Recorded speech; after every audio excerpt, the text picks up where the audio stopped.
నమస్తే అండి. శక్తి ఆరాధనకి స్వాగతం. నేను మీ సౌజన్యాన్ని మాట్లాడుతున్నాను. ఈరోజు వైశాఖ పురాణంలో 15వ అధ్యాయం. దాంట్లో వైశాఖ వ్రత మహిమ గురించి తెలుసుకుందాము. నారద మహర్షి అంబరీష మహారాజునకు వైశాఖ మహత్యంను వివరించుచు ఇట్లనెను. శృతదేవుని మాటలను విని శృతకీర్తి మహారాజు శృతదేవముని వైశాఖ ధర్మములు సులభములు, అఖండ పుణ్యప్రదములు, విష్ణు ప్రీతికరములు, ధర్మార్థి పురుషార్థ సాధకములు, ఇట్టి ఉత్తమ ధర్మములు శాశ్వతములు, వేద నిరూపితములు కదా. ఇట్టి ఉత్తమ ధర్మములు లోకముననే ఎందుకని ప్రసిద్ధములు కాలేదు? రాజస తామస ధర్మములు కష్టసాధ్యములు, అధిక ధన సాధ్యములు. అట్టి ధర్మములు లోకమున ప్రసిద్ధములైనవి. కొందరు మాఘమాసమును మెచ్చుకొందరు, కొందరు చాతుర్మాసములో ఉత్తములని అందరు. వ్యతిపాతాది ధర్మములను మరికొందరు ప్రశంసింతురు. వీన్ని గురించి సరియగు వివేకమును కలిగింపగోరుచున్నానని అడిగెను. శృతదేవుడు, మహారాజా, వైశాఖ ధర్మములు ఎందుకని ప్రసిద్ధులు కాలేదు? ఇతర ధర్మములకు ఎందుకు ప్రసిద్ధి కలిగినో వివరింతుము వినుము. లోకంలోని జనులు చాలామంది ఐహిక భోగములను, పుత్రపౌత్రాది సంపదలను కోరుచుందరు. వారు రాజస తామస గుణప్రధానులు. ఇంతమందిలో ఎవడో ఒకడో ఏదో ఒక విధంగా స్వర్గము కావలేనని యజ్ఞాది సత్క్రియలను చేయుచున్నాడు. ఆ యజ్ఞాది క్రియలు కష్ట సాన్నిధ్యములైనను స్వర్గ వ్యామోహంతో వాణ్ణే అతి కష్టంపై చేయగోరుచున్నాడు. కానీ ఒకడును మోక్షమునకై ప్రయత్నించటలేదు. చాలామంది జనులు క్షుద్ర ప్రయోజనములకై ఆశపడి అధిక ధర్మములు చేయుచు కామ్య సాధనకే యత్నించుచున్నారు. కావున రాజస తామస ధర్మములు లోకమున ప్రసిద్ధములైనవి. విష్ణు ప్రీతికరములకు సాత్విక ధర్మములు ప్రసిద్ధములు కాలేదు. సాత్విక కర్మలు నిష్కామ కర్మలు కానీ ఐహికమును ఆముష్మికమును అగు సుఖమునిచ్చునవి. దేవమాయ మోహితులు కర్మ పరతంత్రులనగు మూడులు ఈ విషయమును ఎరుగరు. ఆధిపత్యము ఉన్నత పదవి సిద్ధించినచో వాని మనోదరములన్నీ తీరినవని కొనుచున్నారు. వ్యామోహనమే ప్రయోజనంగా కల కర్మలను చేసినచో సంపదలు క్షీణింపవు, వృద్ధినందును.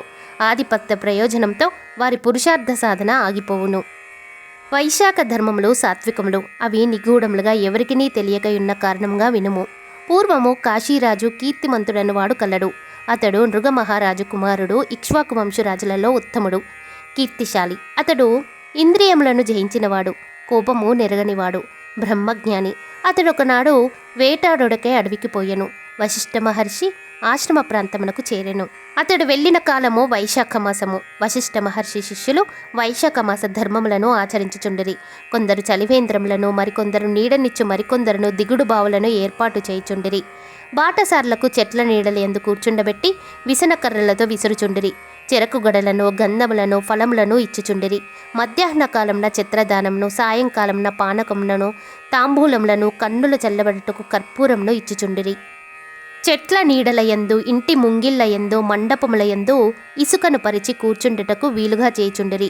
చెట్ల కొమ్మలను, ఉయ్యాలలను కట్టుచుండిరి.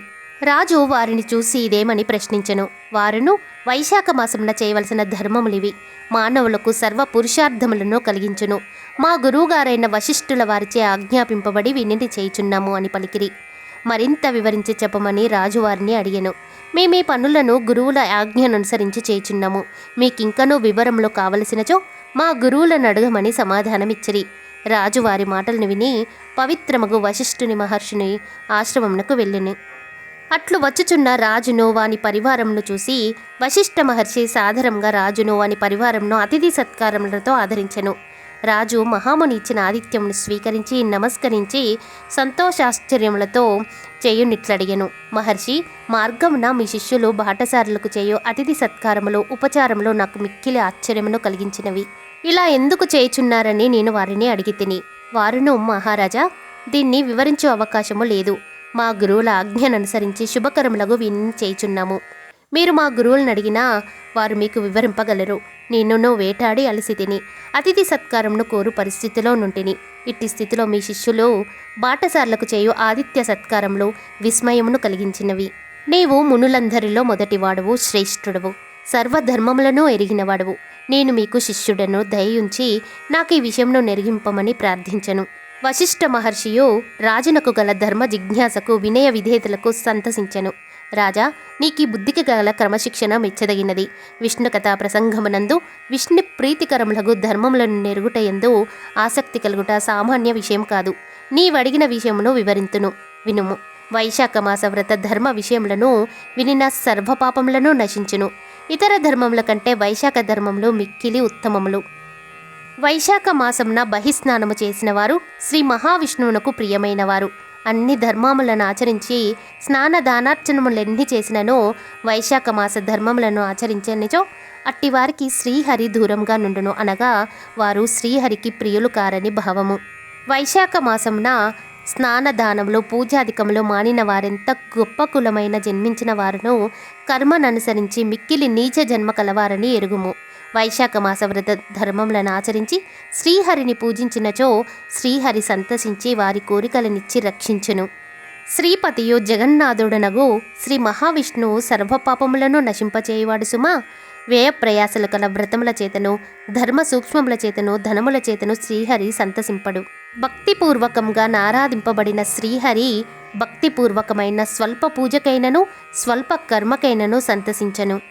భక్తి లేని కర్మ ఎంత పెద్దదైనను అతడు సంతసింపడు సుమా. అధిక కర్మకు అధిక ఫలము, స్వల్ప కర్మకు స్వల్ప ఫలము అని శ్రీహరి లెక్కింపడు. భక్తి అధికమైనచో స్వల్ప కర్మకైనను అధిక ఫలమునిచ్చును. భక్తి లేని కర్మ ఎంత అధికమైననో ఫలితముండదు. కర్మ మార్గమును దాని ఫలమును నిర్ణయించుట చాలా కష్టము సుమా. వైశాఖ మాస వ్రత ధర్మములు స్వల్పములైన వ్యయ ప్రయాసలతో చేయబడినను భక్తిపూర్ణములైనచో శ్రీహరిని మిక్కిలి సంతోషము కలిగించును. కావున రాజా, నీవును వైశాఖ మాస ధర్మములను ఎక్కువ తక్కువని ఆలోచింపక భక్తిపూర్ణంగా ఆచరింపుము. నీ దేశ ప్రజల చేతను చేయింపుము, వారికి నీ శుభములు కలుగును. వైశాఖ ధర్మములను ఆచరింపని నీచుణ్ణి అతడెవరినైనను తీవ్రంగా శిక్షింపుము అని వశిష్ఠ మహర్షి శాస్త్రోక్తములకు శుభకరములకు వైశాఖ మాస వ్రత ధర్మములను వాని అంతరార్థమును మహారాజునకు విశదపరచెను. రాజు మహర్షికి నమస్కరించి తన రాజ్యమునకు పోయెను. ఆ రాజు వశిష్ఠ మహర్షి చెప్పిన మాటలను పాటించెను. వైశాఖ ధర్మములను పాటించుచు శ్రీ మహావిష్ణువును మిక్కిలి భక్తితో సేవించుచుండెను. ఏనుగుపై భేరీ వాద్యం నుంచి దాన్ని మ్రోగించి భటులచే గ్రామ గ్రామంన ప్రజలారా వినుడు. 8 సంవత్సరముల వయసు దాటినవారు 80 సంవత్సరముల లోపువారు ప్రాతకాలంన స్నానం చేసి వైశాఖ మాసంన వైశాఖ మాస వ్రత ధర్మమును ఆచరింపవలెను. అట్లా ఆచరింపవారిని దండించి వధింతును, లేదా దేశము నుండి బహిష్కరింతునని చాటించెను. వైశాఖ వ్రతము ఆచరింపని వారు తండ్రి అయినను పుత్రుడైనను భార్య అయినను ఆత్మబంధువైనను తీవ్ర దండనకు అర్హులేనని ప్రకటించెను. వైశాఖమున ప్రాతకాలంన స్నానం చేసి సద్బ్రాహ్మణులకు జలము మున్నగువాన్ని యథాశక్తిగా దానము చేయవలను, చలివేంద్రంలో మున్నగువాన్ని ఏర్పాటు చేయవలను అని వైశాఖ ధర్మములను పాటింపని వారికి తెలుసుకొనుటకై ధర్మవక్తమును నియమించెను. వైశాఖ వ్రతమును పాటింపని వారిని శిక్షించుటకై 5 గ్రాములకు ఒక ధర్మాధికారిని నియమించెను. వాని ఆధీనంగా 10 మంది అశ్వికులను అంటే గుర్రమునెక్కిన భటులను నుంచెను. ఈ విధంగా ఆ మహారాజు ఆజ్ఞచే వాని దేశంన వైశాఖ మాస వ్రతము సుస్థిరమయ్యను. ఆ రాజు ప్రారంభించిన నాటికి వైశాఖ ధర్మవృక్షము సుస్థిరమయ్యను. ఆ రాజు రాజ్యమున మరణించిన స్త్రీలు బాలురు పురుషులు అందరూ ఇహలోక సుఖములనందిన వారై విష్ణులోకమును చేర్చుండిరి. వైశాఖ మాసమున ఏ కారణంచే ప్రాతకాల స్నానం చేసినను పాప విముక్తులై శ్రీహరి లోకమునకు చేరుచుండిరి. ఇట్లు ఆ రాజ్యము దేశంలోని ప్రజలందరూ వైశాఖ మహత్యమున శ్రీహరి లోకమునకు పోవుటచే యమధర్మరాజ్యమునకు నరకమునకు పోవు వారెవరునూ లేకపోయిరి.